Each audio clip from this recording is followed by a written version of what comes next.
Assalamualaikum warahmatullahi wabarakatuh. Halo Sobat Uhamka, perkenalkan, saya Galih Catur Pamungkas, mahasiswa semester 2 dari Fakultas Ilmu Sosial dan Ilmu Politik, jurusan Ilmu Komunikasi di Universitas Muhammadiyah Profesor Dr. Hamka. Di video saya ini, saya akan menjelaskan tentang kekerasan dalam media. Apa sih kekerasan dalam media itu? Kekerasan dapat didefinisikan sebagai prinsip tindakan yang berdasarkan diri pada kekuatan untuk memaksa pihak lain tanpa persetujuan. Bentuknya fisik, verbal, moral, psikologis, atau lewat gambar. Kekerasan bukan hanya dari pukul-pukulan atau berujung berdarah dan kematian. Kekerasan juga bisa sebuah paksaan dalam pemikiran dan juga pandangan.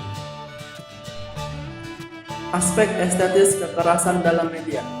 Ada 3 bentuk kekerasan dalam aspek ini, yaitu pertama, horor regresif, menunjuk pada selera publik akan kekejaman yang menyeramkan dan melampaui akal sehat kita.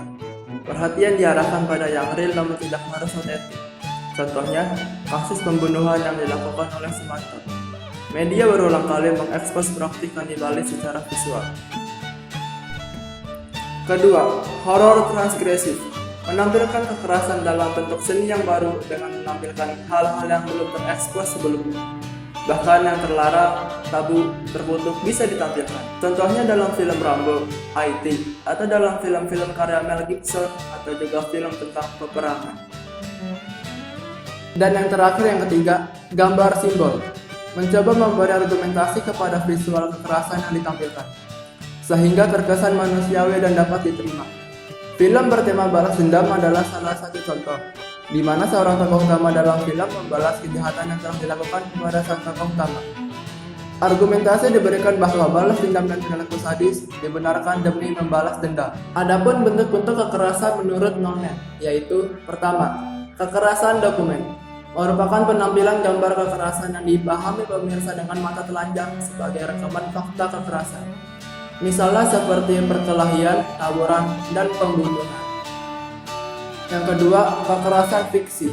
Kekerasan yang ditampilkan dalam kisah fiksi dapat meninggalkan bekas luka pada pemirsa atau pembacanya, terutama pada anak-anak yang dapat menimbulkan traumatisme dan perilaku yang agresif. Dan yang terakhir, yang ketiga, yaitu kekerasan simulasi. Biasanya terdapat di video game, yang dimana kita bisa melihat kekerasan dan ikut merasakan emosinya.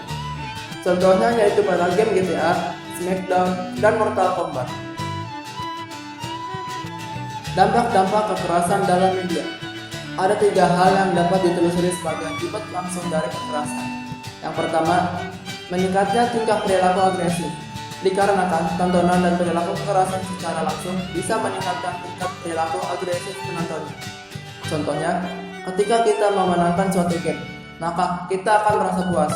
Dan sebaliknya, ketika kita kalah, kita akan merasakan kegelisahan karena selalu terbawa arus game tersebut. Yang kedua yaitu tidak pekanya terhadap penderitaan korban. Adegan kekerasan yang diulang secara terus-menerus bisa membuat penonton tidak lagi peka terhadap penderitaan korban yang mengalami kekerasan tersebut. Dan yang terakhir yaitu menganggap dunia itu jahat dan kejam. Kekerasan bisa menciptakan gambaran dunia yang reduktif, yakni dunia itu sepenuhnya jahat dan kejam. Maka orang harus siap melakukan kekerasan untuk bertahan diri dan hidup di dunia. Dan bagi kalian yang bingung ingin kuliah di mana, saya sarankan agar kuliah di Uhamka. Untuk info lebih lanjut silakan menghubungi kontak yang tertera di gambar. Terima kasih. Wassalamualaikum warahmatullahi wabarakatuh.